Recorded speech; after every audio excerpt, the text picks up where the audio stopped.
तीनों लोगों की मौत हो गई है। इसमें मानस वाजपेयी जो इसमें मेन आरोपी है, जिसने गोली मारी है। पहले उसने अपने पत्नी को गोली मारी, फिर उसने बहन को गोली मारी और फिर खुद को गोली मार ली है। ये वो जगह है जहां पर मानस वाजपेयी मौजूद था। चूंकि पत्नी से काफी समय से विवाद चल रहा था और वो यहाँ पर नहीं मिलता था, यानी कि उसके साथ नहीं रह रहा था। और यही वजह थी कि कहीं ना कहीं इस विवाद को देखा गया, जिसके बाद आज जब वो, क्योंकि बैंक भी यहाँ से थोड़ी ही दूर पर है और इसी रेस्टोरेंट के पास में वो मौजूद थी, इसके बाद यहाँ पर पहुंचता है मानस वाजपेयी जो आरोपी था। इसमें कह सकते हैं एक तरीके से पहले जब उसने गोली मारी, पति था, उससे काफी दिनों से विवाद चल रहा था पत्नी से जो दिव्या मिश्रा थी, और इसको लेकर वो अलग अलग भी रह रहे थे।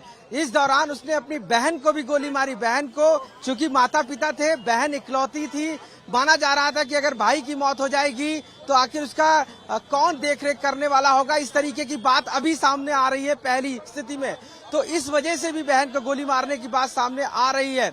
दूसरी सबसे बड़ी बात है कि ये जो रेस्टोरेंट है जहां पर आप देख रहे हैं, ये उसी का रेस्टोरेंट है जो चलता था। यहीं पर वो आया था, यहीं से उसने जो पिस्टल थी उससे गोली मारी थी। और उसके बाद पति जो साथ में नहीं रहता था पत्नी के, कह सकते हैं दिव्या मिश्रा के, वो मेन इसमें था। 3 मर्डर ये कह सकते हैं कि 2 लोगों को गोली मारने के बाद तीसरा खुद अपने आप कर लेना। ये गोमती नगर क्षेत्र के हुसड़िया चौराहे का मामला है, जहां पर ये सभी एक तरीके से ये कांड पूरा गोली का हुआ है, जिसमें पुलिस मौके पर पहुंची है। काफी समय से पति पत्नी अलग रह रहे थे, क्योंकि जो पति है वो लगातार पत्नी से अपने विवाद की स्थिति बनी हुई थी। और इसको लेकर ये वजह सामने आ रही कि कई बार समझाने की कोशिश की गई थी, लेकिन बात नहीं बन रही थी। इसी को लेकर अनबन हो रही थी, क्योंकि वो बैंक कर्मचारी थी, काम भी करती थी रिलेशनशिप मैनेजर पे। और यहीं पास में हुसड़िया चौराहे पर ये ईटिंग पॉइंट जो बना हुआ, इसी पर वो आया था, यहीं पर मौजूद था। और उसके बाद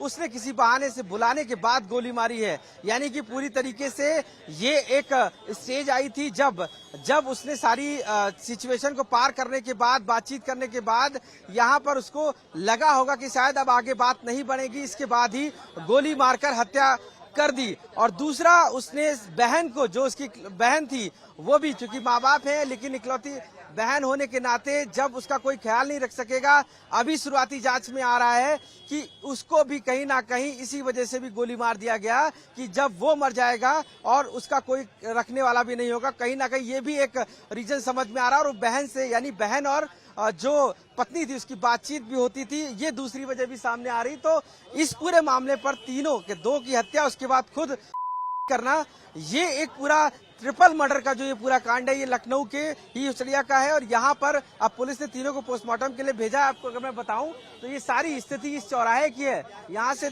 कुछ ही दूरी पर चौकी है, यहीं से कुछ दूरी पर ही अगर आप बात करेंगे तो तकरीबन आधा किलोमीटर दूरी पर थाना होगा। और यहीं पर ये जो शॉप है, ईटिंग पॉइंट, यहीं पर वो मौजूद थे। ये उसी की शॉप है।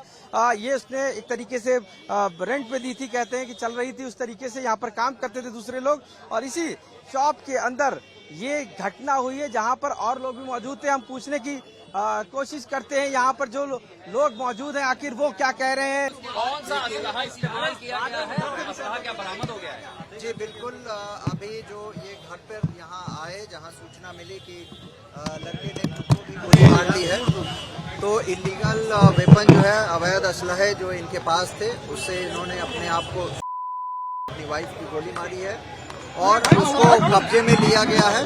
बाकी हम लोग छानबीन भी करेंगे कि किस प्रकार से, किस वेपन से, कौन सी घटना की गई थी।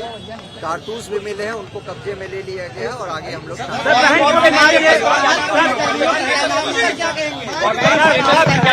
बहन को भी गोली मारी है।